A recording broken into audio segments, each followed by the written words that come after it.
आजमगढ़ जिले के डीएम विशाल भारद्वाज ने देर रात तक भूजल सप्ताह को लेकर जिले के अधिकारियों के साथ बैठक की।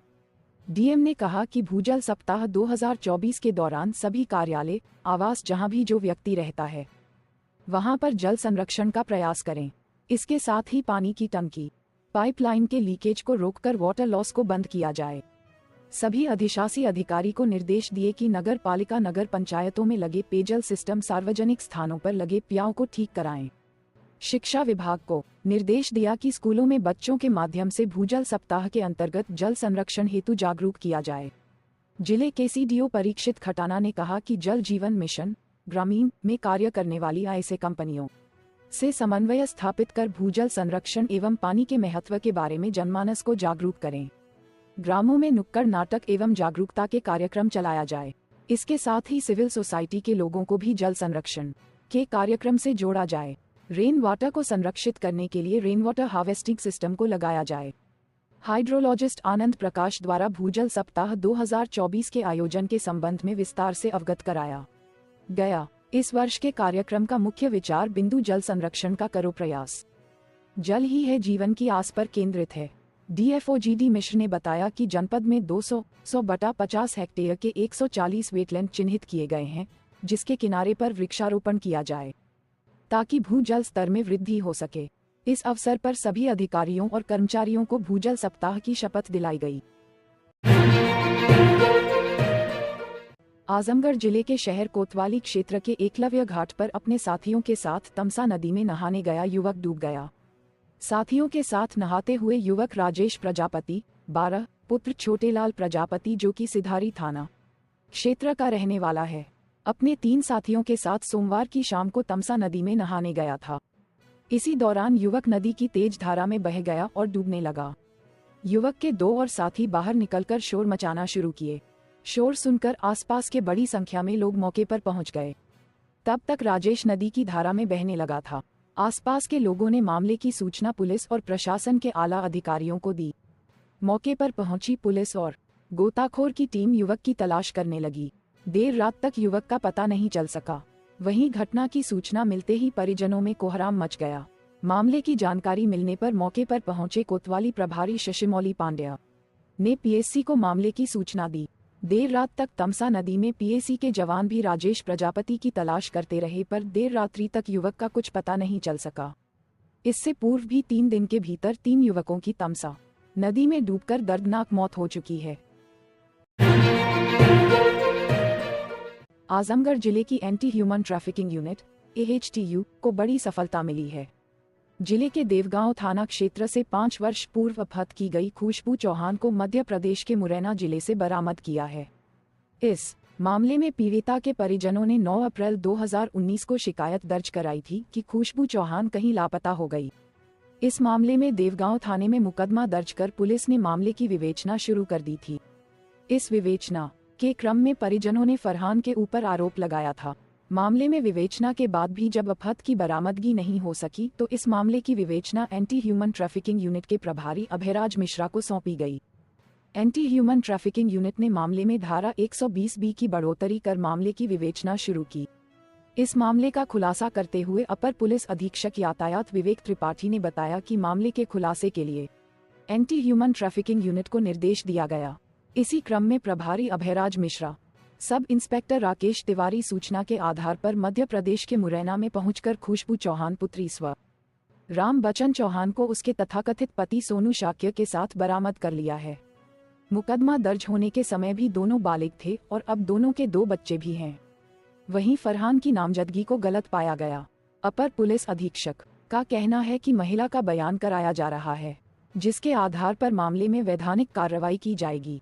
वहीं इस सफलता के लिए एंटी ह्यूमन ट्रैफिकिंग यूनिट के प्रभारी अभयराज मिश्रा को इस सफलता के लिए बधाई भी दी।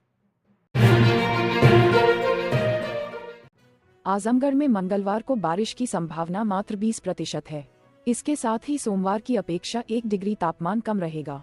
सोमवार को 36 डिग्री तक था, जो मंगलवार को 1 डिग्री कम होकर 35 डिग्री तक पहुंच जाएगा। हालांकि उमस भी रहेगी। इसके पीछे का कारण 72% ह्यूमिडिटी है। बारिश के बाद जिस तरह से तापमान बढ़ रहा है, इससे जिले की जनता को राहत मिलती नहीं दिख रही है। जिले में बारिश के कारण बिजली गिरने से अब तक 7 लोगों की मौत भी हो चुकी है। वहीं लगातार बारिश के कारण घाघरा नदी का जलस्तर भी बढ़ रहा है। घाघरा नदी के कई गांव बाढ़ से प्रभावित हो रहे हैं। इन गांवों के लोगों का एकमात्र सहारा नाव ही है। मंगलवार को तापमान बढ़ने से रहेगी उमस। मंगलवार को भी तापमान 35 डिग्री सेल्सियस तक पहुंचने की संभावना है। हालांकि बारिश के बाद जिले की जनता को गर्मी से थोड़ी निजात मिल सकती है। मौसम वैज्ञानिक डॉक्टर मुलायम यादव ने बताया, यदि वर्ष 2023 से इस वर्ष की तुलना की जाए तो इस वर्ष विगत वर्ष जुलाई माह की अपेक्षा अब तक 51 mm अधिक बारिश हुई है, जो कि खेती किसानी के लिए शुभ संकेत है। जिले में बारिश को लेकर मौसम वैज्ञानिक डॉक्टर मुलायम यादव ने कहा, बारिश से किसानों का फायदा मिला है। किसान काफी दिनों से धान की फसल के लिए पानी का इंतजार कर रहे हैं। आजमगढ़ जिले के एसपी हेमराज मीना ने सरायमीर थाना क्षेत्र और महराजगंज थाना क्षेत्र में फरार चल रहे 4 गैंगस्टर के आरोपियों पर इनाम घोषित किया है। इनमें 2 आरोपियों पर 25-25 हजार का इनाम घोषित किया गया है, जबकि 2 अन्य आरोपियों पर 10-10 हजार का इनाम घोषित किया गया है। इससे पूर्व भी जिले के एसपी रहे अनुराग आर्य ने अपराधियों पर ताबड़तोड़ कार्रवाई की थी। जिले के एसपी हेमराज मीना ने सरायमीर थाने में दर्ज गैंगस्टर के मामले में वांटेड चल रहे अभियुक्त विशाल सिंह, जिसके ऊपर लूट, हत्या का प्रयास, डकैती, धोखाधड़ी, चोरी जैसे गंभीर 1.5 दर्जन आपराधिक मुकदमे दर्ज हैं। आरोपी इसी तरह की घटनाओं को कारित करता है। वहीं महाराजगंज थाना क्षेत्र में गैंगस्टर मामले में फरार चल रहे आरोपी गुलशन उर्फ आकाश यादव के विरुद्ध भी आधा दर्जन से अधिक चोरी, मारपीट, अवैध हथियार रखने के मुकदमे दर्ज हैं। आरोपी की तलाश की जा रही है। जिले के सरायमीर थाने में दर्ज गैंगस्टर एक्ट के मुकदमे में फरार चल रहे नईम अहमद और मोहम्मदपुर फैटी के रहने वाले अशरफ जमा खाना के विरुद्ध दर्ज चोरी, धोखाधड़ी और अवैध हथियार रखने के मामले में इनाम घोषित किया गया है। पुलिस आरोपियों की तलाश में जुटी हुई है। उत्तर प्रदेश राज्य बाल अधिकार संरक्षण आयोग के अध्यक्ष डॉ. देवेंद्र शर्मा ने कहा, बच्चे देश की आत्मा हैं, इसलिए इन्हें नशे से मुक्त रखने के लिए तत्काल प्रेरी क्लब की स्थापना कर पूर्व में इसके लिए जारी दिशा निर्देशों के अनुसार कार्य करना सुनिश्चित किया जाए। डॉक्टर शर्मा ने आजमगढ़ में मुख्यमंत्री बाल सेवा योजना, पीकू वार्ड एवं बाल संरक्षण से जुड़ी योजनाओं से संबंधित कार्यों की मंडल स्तर पर आयोजित समीक्षा बैठक की अध्यक्षता की। ऐसे बच्चे जिनको संरक्षण देने वाला कोई नहीं है, उनका संरक्षण करना हम सभी का कर्तव्य है। बैठक में बाल अधिकार संरक्षण से जुड़े मुख्य बिंदुओं यथा नशा, बाल विवाह, बाल श्रम, बाल यौन शोषण, बाल भिक्षावृत्ति को विशेष रूप से रेखांकित किया। डॉक्टर शर्मा ने तीनों जनपदों के अधिकारियों को निर्देश दिया कि जनपद, ब्लॉक, वार्ड, ग्राम स्तर पर बाल कल्याण एवं संरक्षण समितियां यदि अब तक नहीं बनाई गई हैं तो तत्काल बना लिया जाए। उन्होंने उप निदेशक महिला कल्याण को गठित समितियों के संबंध में 15 दिन के अंदर रिपोर्ट करने का निर्देश दिया। आयोग के अध्यक्ष डॉक्टर देवेंद्र शर्मा ने कहा कि पूर्व में जारी गाइडलाइन के अनुसार विद्यालय के 100 मीटर के दायरे में पान, बीड़ी, सिगरेट, गुटखा आदि की कोई दुकानें नहीं होनी चाहिए। इस दिशा में सख्ती से कार्यवाही की जाए। तीनों जनपद के जिला विद्यालय निरीक्षकों से कहा कि कक्षा 6 से ऊपर के विद्यालयों के लिए तत्काल प्रेरी क्लब बनाया जाए। नियमित रूप से इसकी मॉनिटरिंग की जाए। प्रेरी क्लब नशा मुक्ति की दिशा में अत्यंत सार्थक सिद्ध होगा। औषधि प्रशासन विभाग के अधिकारियों को निर्देश दिया कि बच्चों को नशे की लत से दूर रखने के लिए सभी मेडिकल स्टोर्स के माध्यम से यह सुनिश्चित किया जाए कि बच्चों को H1 मॉडल की दवाएं किसी भी दशा में नहीं दी जाएगी तथा सभी मेडिकल स्टोर्स पर CCTV भी लगवाया जाए। इस बार दीपावली पर हमारा संकल्प होगा कि एक दिया नशे के विरुद्ध जलाना है, देश को नशा मुक्त बनाना है। डॉक्टर शर्मा ने बाल विवाह जैसी कुप्रथा को रोकने के समाज के बुद्धिजीवी वर्ग के माध्यम से जागरूक किया जाए। पूर्व में जारी गाइडलाइन के अनुसार सार्थक प्रयास कर बाल विवाह को हर हालत में समाज से खत्म किया जाए। इस बैठक में आजमगढ़, मऊ और बलिया के अधिकारी उपस्थित रहे। आजमगढ़ कोर्ट ने दलित की हत्या के मामले में सुनवाई पूरी करने के बाद अदालत ने 3 आरोपियों को आजीवन कारावास तथा प्रत्येक को 77 हजार रुपये अर्थदंड की सजा सुनाई। यह फैसला SC/ST कोर्ट के जज कमलापति ने सोमवार को सुनाया। अभियोजन पक्ष के अनुसार अतरौलिया थाना क्षेत्र के मड़ोही गांव में वादी मुकदमा हरिराम के लड़के मनोज कुमार तथा कपिल देव सड़क पर स्थित मकान पर 26 मार्च 2003 में सोने गए। तभी रात लगभग 12:30 बजे नरेंद्र यादव निवासी मड़ोही संजय यादव निवासी मदियापार तथा रोशन राजभर निवासी अकबेलपुर थाना अतरौलिया वहां पर आए और मकान में लगे पीसीओ मशीन वगैरह को फेंक दिया। तीनों हमलावरों ने मनोज तथा कपिल देव को गोली मार दी। इस हमले में कपिल देव की मौके पर ही मौत हो गई तथा मनोज बुरी तरह से घायल हो गया। आजमगढ़ पुलिस ने इस पूरे मामले में जांच पूरी करने के बाद तीनों आरोपियों के विरुद्ध चार्जशीट न्यायालय में प्रेषित किया। अभियोजन पक्ष की तरफ से सहायक शासकीय अधिवक्ता आलोक त्रिपाठी तथा इंद्रेश मणि त्रिपाठी ने वादी मुकदमा हरेराम मनोज कुमार, डॉक्टर ओम प्रकाश श्रीवास्तव, डॉक्टर राम प्रकाश, थानाध्यक्ष Ramesh Yadav, constable Ramachal, CO doctor Brijesh Kumar, उपनिरीक्षक जनार्दन यादव को बतौर साक्षी न्यायालय में पेश किया। दोनों पक्षों की दलीलों को सुनने के बाद अदालत में आरोपी नरेंद्र यादव, संजय यादव तथा रोशन राजभर को आजीवन कारावास तथा प्रत्येक को 77,000 रुपये अर्थदंड की सजा सुनाई। आजमगढ़ के रौनापार थाने में महिला दरोगा के कमरे में बिना इजाजत के घुसने वाले दीवान को निलंबित कर दिया गया है। इस मामले की शिकायत महिला दरोगा ने जिले के एसपी हेमराज मीना से की। शिकायत मिलने के बाद आरोपी दीवान को निलंबित कर दिया गया है। जिले के रौनापार थाना परिसर स्थित महिला दरोगा के आवास में थाने का दीवान बिना इजाजत के ही घुस गया। रौनापार थाने में तैनात महिला दरोगा थाना परिसर में ही बने आवास में रहती हैं। रविवार को वह अपने आवास पर भी इसी बीच थाने पर तैनात दीवान राजेश यादव उनके कमरे में घुस गया। उसके द्वारा महिला दरोगा से अभद्रता की गई। महिला दरोगा ने इसकी शिकायत एसपी से कर दी। शिकायत पत्र मिलने पर एसपी ने सीओ सगड़ी को इस मामले की जांच सौंपी है। दीवान को कार्यों में लापरवाही के आरोप में एसपी ने आरोपी राजेश यादव को निलंबित कर दिया गया है।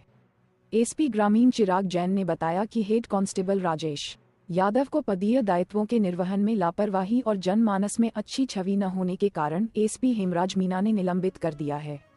विभागीय कार्रवाई के लिए सीओ सगड़ी को जांच का निर्देश दिया गया है। एसपी ग्रामीण चिराग जैन का कहना है कि जांच रिपोर्ट आने के बाद आगे की कार्रवाई की जाएगी।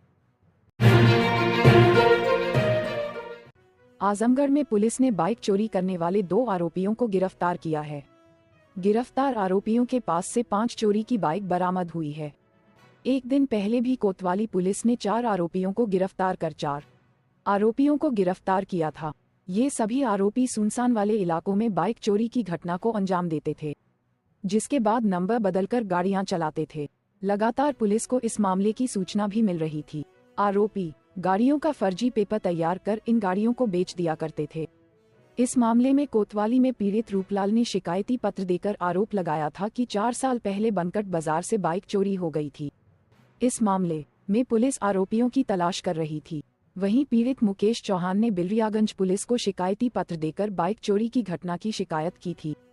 इस मामले का खुलासा करने में जिले की पुलिस लगी हुई थी। इसी क्रम में आरोपियों को गिरफ्तार किया गया है।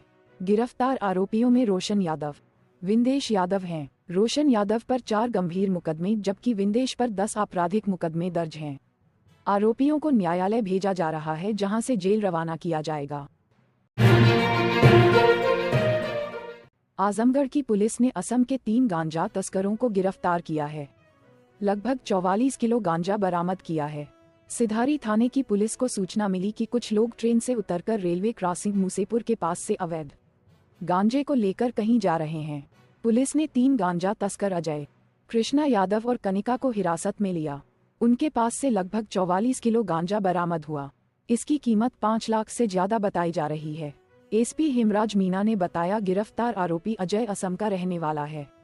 कृष्णा यादव देवरिया और कनिका भी असम की रहने वाली हैं। उन्होंने बताया, असम से गांजा लेकर आजमगढ़ आए थे। ये गांजा सप्लाई करना था।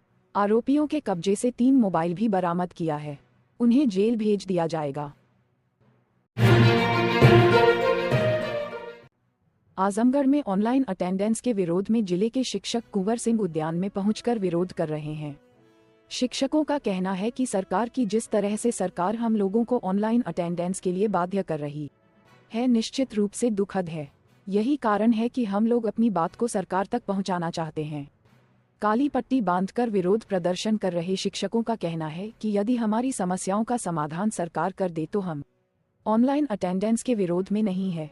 इस प्रदर्शन में 4000 से अधिक शिक्षक उपस्थित होकर ऑनलाइन अटेंडेंस का बहिष्कार कर रहे हैं। इस बारे में शिक्षक अरुण मौर्य का कहना है, सरकार से हमारी मांग है कि हमें 30 L दिया जाए और 15 हाफ CL दिया जाए। इसके साथ ही राज्य कर्मचारियों की तरह शिक्षकों को भी कैशलेस चिकित्सा सुविधा दी जाए। ऑनलाइन अटेंडेंस की गाइडलाइन पूरी की जाए। सरकार हमारी चारों मांगों को पूरा कर दे, हम ऑनलाइन अटेंडेंस के लिए तैयार हो जाएंगे। निशा राय ने कहा कि जिले में जितने भी स्कूल हैं सभी स्कूल सड़कों पर नहीं हैं। कभी जाम के कारण तो कभी किसी समस्या के कारण स्कूलों में पहुंचने में देरी हो जाती है। हम सभी शिक्षकों की संवेदनाओं को सरकार को समझना चाहिए। उन्होंने कहा, ऑनलाइन अटेंडेंस को लेकर ऐसा नियम बनाया गया है, उसमें पूरा वेतन काटा जाएगा, जो निश्चित रूप से दुखद है। ऐसे में हमारी मांग है कि हमारी समस्याओं का समाधान किया जाए। हम लोग ऑनलाइन अटेंडेंस के लिए तैयार हैं। आजमगढ़ के सरायमीर में ननिहाल में रह रही 6 वर्षीय बच्ची की सांप ने काट लिया, जिसकी इलाज के दौरान मौत हो गई। मासूम की मौत के बाद परिजनों में मातम पसर गया है। लोगों का रो रो कर बुरा हाल है। बसंतु पुत्र रघुनाथ ग्राम पुरसुडी थाना बरदह आजमगढ़ निवासी की 6 वर्षीय पोती अनुष्का पुत्री कमलेश अपने नाना जियालाल पुत्र दुखरन ग्राम खानकाह थाना सरायमीर आजमगढ़ के यहाँ 1 महीने से रह रही थी। अनुष्का अपने नाना के घर छत पर शाम 5 बजे खेल रही थी। उसको सांप ने काट लिया। जब परिवार के लोगों को सांप काटने की खबर हुई तो अनुष्का को इलाज के लिए अस्पताल ले गए। अनुष्का के नाना जियालाल ने उसके दादा बसंतु को घटना के संबंध में बताया। बसंतु ने खबर पाते ही परिजनों के साथ अस्पताल पहुंचे। कुछ समय इलाज के बाद चिकित्सक ने अनुष्का को मृत्यु घोषित किया। मृत्यु की खबर पर परिजनों में मातम छा गया। अनुष्का के दादा बसंतु ने थाना सरायमीर पहुंचकर आवश्यक कार्रवाई के लिए प्रार्थना पत्र दिया। सरायमीर थाना एसआई संदीप कुमार शर्मा ने प्रार्थना पत्र लेकर के शव को कब्जे में लेकर पोस्टमार्टम के लिए भेजा।